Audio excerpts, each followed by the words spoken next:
नमस्कार दर्शकवृन्द। दशैंको दिन सिर्जना बसन्तको घर पुगेकी थिइन्। टीका लगाएर उनी बसन्तको खुट्टा ढोग्दै थिइन्। त्यति बेलामा केशरीले बसन्त र सिर्जनालाई सँगै देखेकी रहेछिन्। अब के होला त केशरीको मनमा? यही कुरा बुझ्नका लागि भिडियो अन्तिमसम्म हेर्नुहोला। दर्शकवृन्द, सिर्जनाका बुबा तीर्थबाट घर फर्किसक्नु भएको छ। घर फर्किएपछि उहाँले सबैभन्दा पहिले बसन्तको बारेमा सोध्नुभयो। किनभने उहाँलाई बसन्त र सिर्जनाको सम्बन्धको बारेमा केही कुरा थाहा पाउन मन थियो। त्यस्तै केशरीकी बहिनीले गाउँबाट पैसा मागेकी थिइन्, तर ती पैसाले सहरमा बिहे गरेर घर फर्केकी रहेछिन्।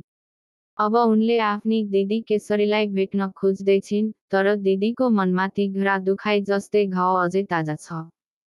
मामाले भने आफ्ना भान्जाको बिहे एकपटक भइसकेपछि डिभोर्स भए पनि अब केशरीसँग बिहे गर्दा आफू उपस्थित नहुने कुरा आफ्नी दिदीलाई बताइदिएका छन्। अनि बसन्तले केशरीलाई टीकाको दिन प्रसाद भाइ भन्दै आफ्नै घरमा खानाको लागि बोलाएका छन्। अब हेर्न बाँकी छ, त्यो भेटमा के हुन्छ।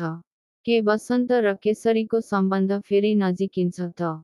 हेर्नको लागि भिडियो अन्तिमसम्म साथ दिनुहोला। र दर्शकवृन्द, यदि तपाईँ हाम्रो च्यानलमा नयाँ हुनुहुन्छ भने च्यानललाई सब्स्क्राइब गर्न नबिर्सनुहोला। साथमा लाइक र कमेन्ट गर्न पनि। धन्यवाद।